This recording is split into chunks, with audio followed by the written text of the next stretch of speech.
Zopet en lep pozdrav z Konjskega vrha. Ja, lepo pozdravljeni. Od naju, ki sva v živo in polno tukaj, ker sva, to sem poudarila zato, ker sva si zadala danes en izziv za naju. Pogovor o umetni inteligenci. Še dobro, da je z nama Žiga, ker če bova govorila prevelike bučke, nama bo pomahal, da je dovolj. Ker se lotevava teme, o kateri ne veva ravno veliko, saj toliko ne kot strokovnjaki. Je pa izzivalna v današnjem času. In koliko sem bral strokovnjake, je tudi za njih izzivalna, ne?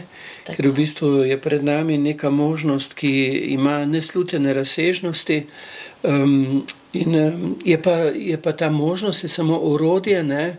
In kot mi je rekel nekdo, sedaj problem umetne inteligence bi bil, če ne bi imela rdečega gumba, da se ustavi, ne?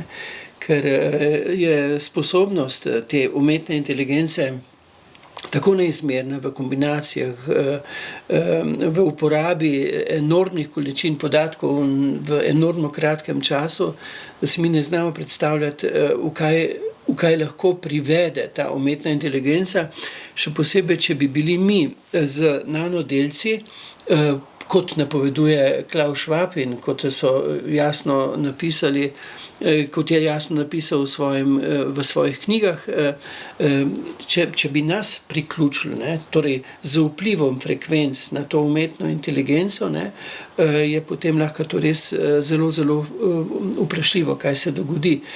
Ker če bi pa prišlo do te manipulacije, da bi s frekvencami dejansko ta umetna inteligenca vplivala na človeka z določenimi frekvenci na nizka počutja, recimo depresivna, prestrašena, da bi nas potem po drugi strani, če bi ustrezali, nagrajevala z visokimi občutji, ne. Torej, možnosti so neslutene in zato bi moral biti rdeči gumb etičnosti, ne. Ko bi se recimo posebej, če bi res s temi nanodelci v človeku bila možnost povezave z manipulacijo strani umetne inteligence in z nekom, ki bi usmerjal to umetno inteligenco v manipulativnost človeka, bi morala imeti neodvisna komisija rdeči gumb, na katerega bi pritisnila in to manipulacijo ustavila. Manipulacijo, ki ima neslutene možnosti, ne, če bi prišlo do tega. Ja, če ne pride do tega, je pa to res eno, bi rekel, koristno orodje, seveda pa v kakšni meri, ne, da ne bi človek postal dejansko na nek način možgani slepo črevo, ne, ker bi ga premalo uporabljali. Mi vendarle moramo uporabljati možgane in če je nekaj orodje, ki ti pomaga k razmišljanju, k ustvarjalnosti, je to dobrodošlo, če pa neka inteligenca umetna ustvarja namesto tebe, pa mislim, da to ni dobrodošlo. Si že kdaj poskusil uporabiti? Ne. So nam pa predstavili, ne, bivši dekan nam je pač predstavil, da lahko umetna inteligenca napiše mnogo bolj zanimivo pridigo, kot jo lahko dejansko človek pove. Pa tu seveda zame vprašanje, ne, ker mi imamo tudi nam pošiljajo te osnutke za pridigo, jaz ga še v življenju nisem uporabil, ker tisto ni moje, ne. In da jaz lahko nekaj povem, da lahko nekaj poosebljeno sporočim, mora izhajati iz mojega doživljajskega obnebja. Če ne prihaja iz doživljajskega obnebja, je lahko samo formalno, sicer zelo lepo, ne, sicer zelo ganljivo, ampak ni pa to tisto, kar bi človek pričakoval, ne.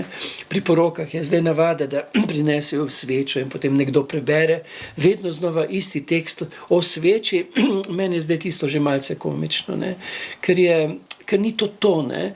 Če že ti prideš in podariš neko svečo, ki je simbol svetlobe, potem povej nekaj iz svojega srca, ne pa da prebereš neki pildek, ki ga je tam nekdo napisal in je zdaj to in zdaj moramo biti pa vsi ganjeni. Ja, niso ganjeni, ne. Gre že v neko smer patetike, ne. In lahko bi tudi to, če bo še tako domiselno napisano, recimo pridiga, lahko izpadem patetičen, lahko izpadem neverodostojen, ne zato, ker nisem povedal nekaj zanimivega, ampak zato, ker nisem povedal poosebljeno. Ker ljudje pa vedno znova čekirajo za senzori, ne, ki niso zgolj racionalni, so intuitivni. Ali je to, kar nekdo govori, del njega samega, ali je pa to sicer lepo napisano, lepo naštudirano, ni pa podano z osebno noto. In ravno tukaj je tisto, po mojem mnenju, da se nam ni potrebno bati umetne inteligence v tej smeri. Zato, ker vedno ljudje prepoznavamo tisto pristno in iščemo tisto pristno.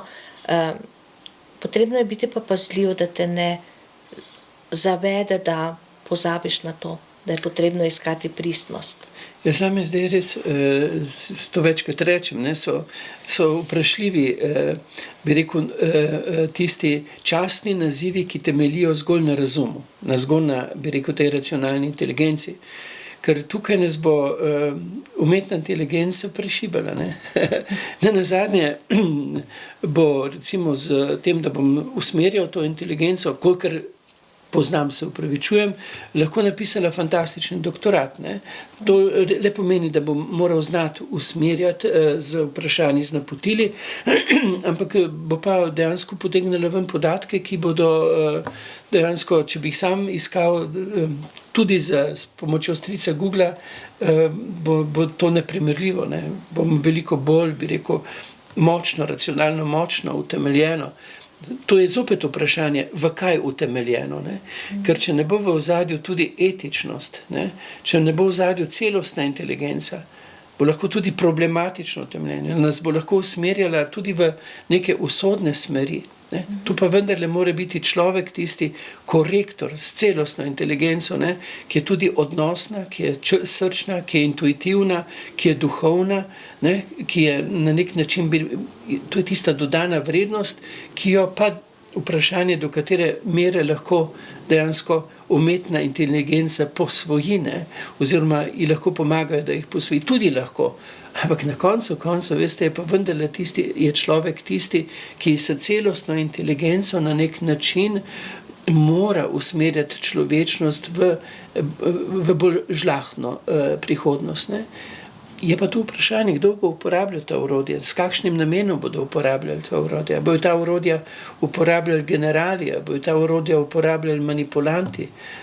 Kdo so tisti, ki trenutno vodijo politiko tega sveta? In če pogledamo to politiko, vidimo, da ni v znamenju žlahtne človečnosti, v kateri smeri se bodo pomagali z umetno inteligenco. In predvsem to, kar je zame posebej problematično in kar prav nič ne skrivajo. Človek naj bi bil priklopljen na to umetno inteligenco. To pomeni, v nas je vnesti potrebno dovolj teh nanodelcev, teh spremnih oddajnih elementov, ne, ki so izjemno subtilni, ki prodrejo tudi preko te, bi rekel, možganske varovalne opne in pridejo v možgane, in tukaj so lahko dejansko manipulacije neslutene. In tukaj bi morali nujno ustanoviti eno etično komisijo, ne v okviru Združenih narodov, ne, ker tam noter je že preveč lobistov in manipulantov, niti drugih svetovnih, ampak neodvisno, bi rekel, res neoporečnih modrecev, ne, ki bi dejansko na globalni ravni rekli, tu je pa dovolj, in bi dvignili glas. Ker trenutno umetna inteligenca nima rdečega gumba, bi morali biti oni tisti rdeči gumb, ko bi videli, da gre dejansko poseg te umetne inteligence v smeri nedopustnega, ne zato, ker je sama po sebi problematična, problematična je zato, ker se da izjemno močno problematično zlorabiti. In si optimist, bo šlo v dobro smer. Jaz sem za človeštvo, si vedno optimist. Jaz sem za človeštvo optimist, zato ker se zavest prebuja, tudi tole, kar midva razmišljava, samo dava misliti. Ne govorimo, da zdaj tukaj nekih resnic, ker pol bi to bila lahko umetna inteligenca. Veličina človeka je pa da drugemu misliti. Ne vem, ali je to umetna inteligenca sposobna, predvsem pa odpirati misli v smeri te žlahtne, prebujene človečnosti, in to je ne nazadnje klic tega našega časa, ne, da gremo v tej smeri prebujanja. Zato prebujeno žlahtno človečnost je pa posebno pomembna, kot je Manca Košir rekla, ne, zgolj tukaj je motnja. Biti mora povezano srce, nevroni srca z nevroni v žgani. leva naša možganska polovica, ta racio, zgolj tehnično, ne, mora biti povezan z srčnostjo, z to dodano vrednostjo. Ne. To je naše poslanstvo in ne, to je tudi veličina ljudi, ki jim bo vredno v prihodnosti zaupati.